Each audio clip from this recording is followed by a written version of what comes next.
Hey, what's up everybody? It's Romano from Bonsaiwithromano. Today I just wanted to discuss this juniper. I've had it.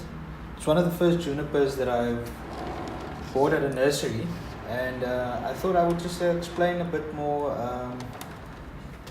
what my thoughts are on this tree and how I would develop it further. The tree's been with me for quite a while, since I would say 2013.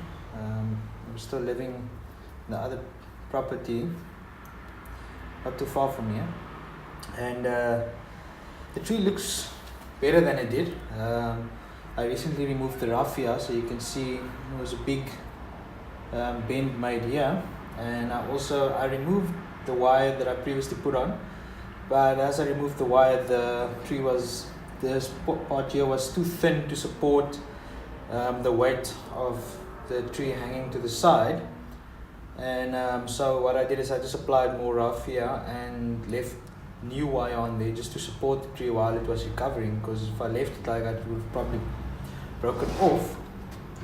Here you can see, so what happened as the tree aged, this break here isn't so visible anymore, but it's a bit more stronger. So the bark calluses over the wound, and it gave the branch a bit more support, so it looks way better. But I also carved into the wood, and by aging on its own, you can see it's actually cracking there. There's a crack over here, so obviously the fibers are getting hard and pulling off the others, so it's in layers. And then on this side over here, also a nice groove that I made there. For me, it always feels like it has this nice deadwood feature here and this nice carving here, but the whole tree is on the opposite side of the deadwood.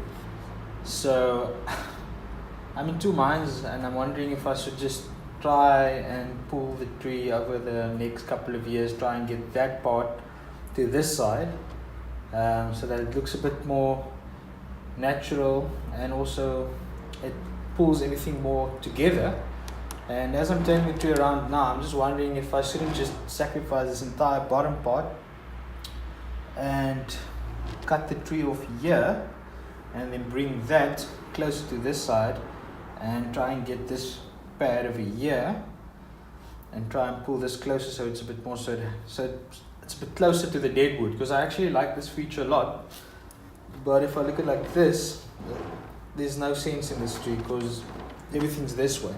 But as I said, it was one of the first ones that I started,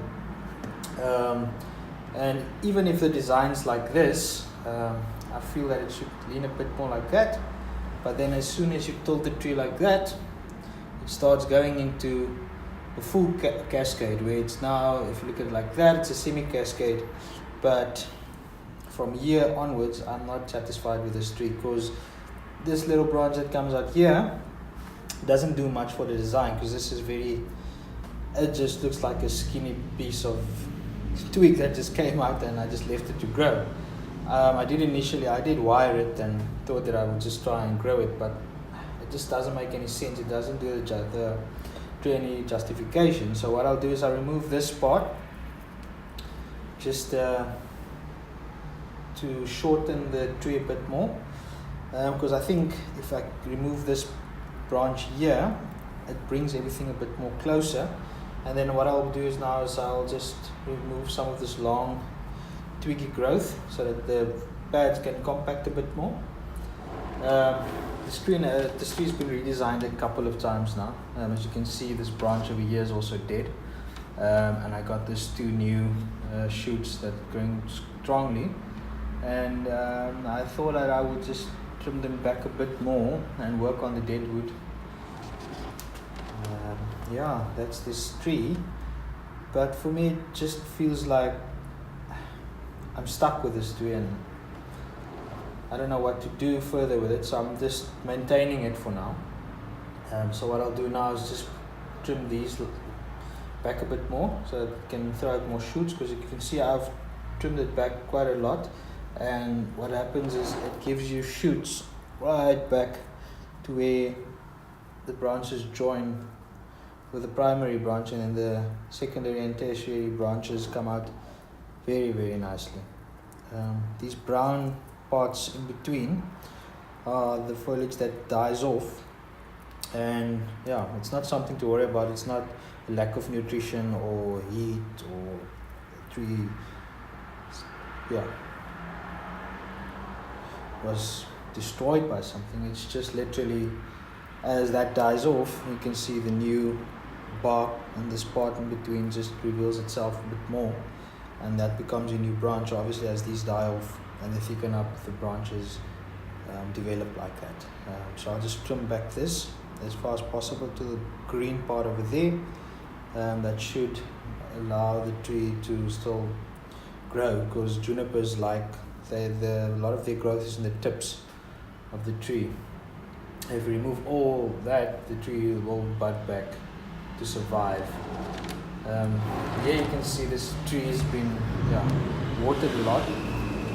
Actually looks damp, but what happens is this tree, if you water it, the water just flows out the bottom.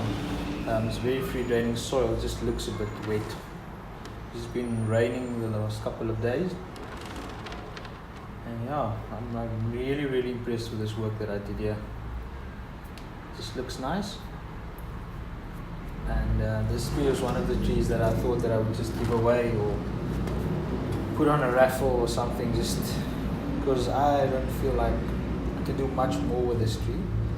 But then the guy that I apprenticed with always says that if you don't know what to do with a tree and you give it to somebody else, chances are that they're going to know even less of an idea what they're going to do with the tree, and the tree's just going to end up dying. So might as well take the time and see if I can do something with the tree. So for now I'm just going to be pruning the tree.